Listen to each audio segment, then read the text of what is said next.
Welcome back to my channel. This is a BBML, a Big Beautiful Meatloaf. It's a loaf of meat topped with a beautiful sweet and tangy sauce.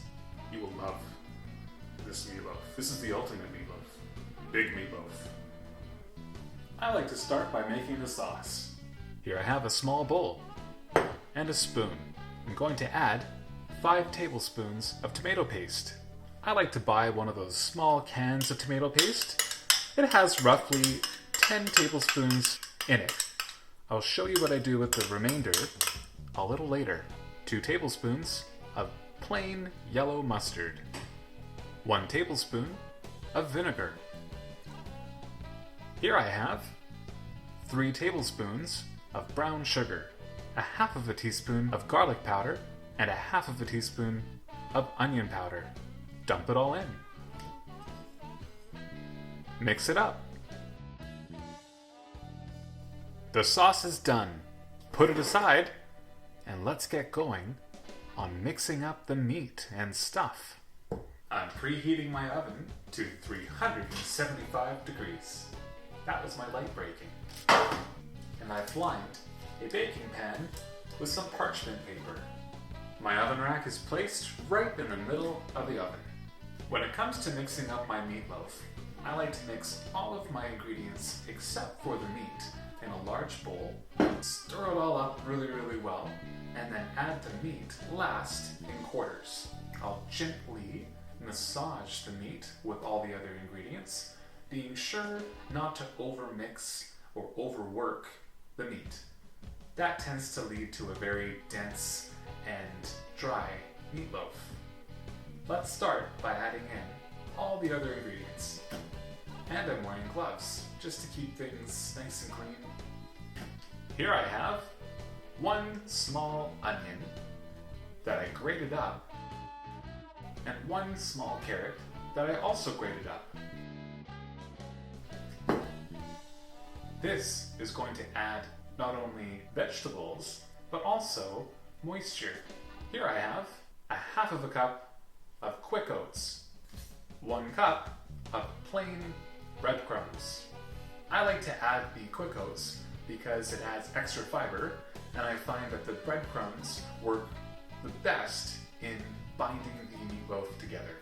2 tablespoons of Worcestershire sauce, or Worcestershire sauce, just add it in. Tomato paste. This is about 5 tablespoons. So the whole can of tomato paste is used for this one recipe. Here I have 1 tablespoon of brown sugar, 1 teaspoon of paprika, 1 teaspoon of salt, 1 teaspoon of garlic powder, and 1 teaspoon of black pepper. Dump it all in. 2 large eggs that I've whisked up. Mix it all together. Now it's time to add the meat. In this bowl, I have 1 pound of ground beef and 1 pound of ground pork.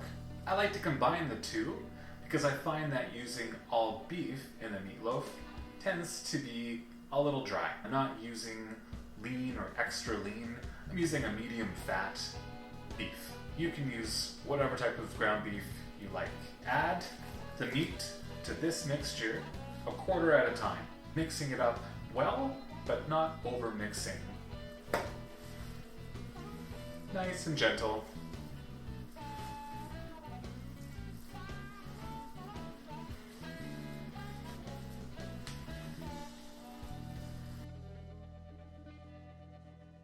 Done.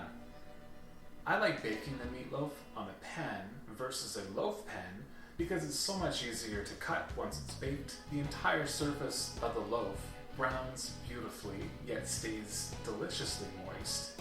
And I can get more of the sauce on, not just on the top, but a little bit on the sides as well. Let's form our bowl of meat into a loaf. Simply transfer your blob of meat, shape it into some sort of loaf shape.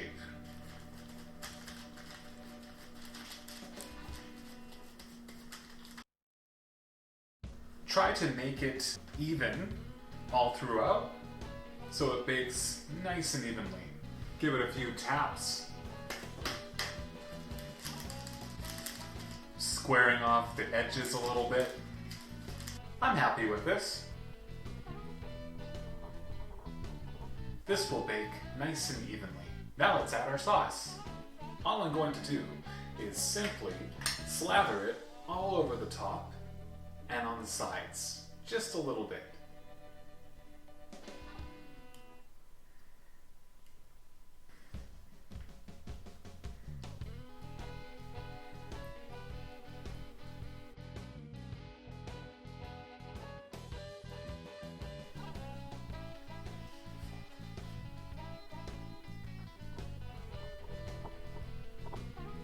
This big meatloaf will cook for about an hour.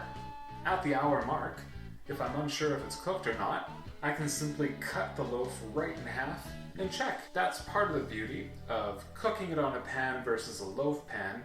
You can easily see if your meat is cooked and not drying out. Unless you have one of those fancy thermometers, which I don't have.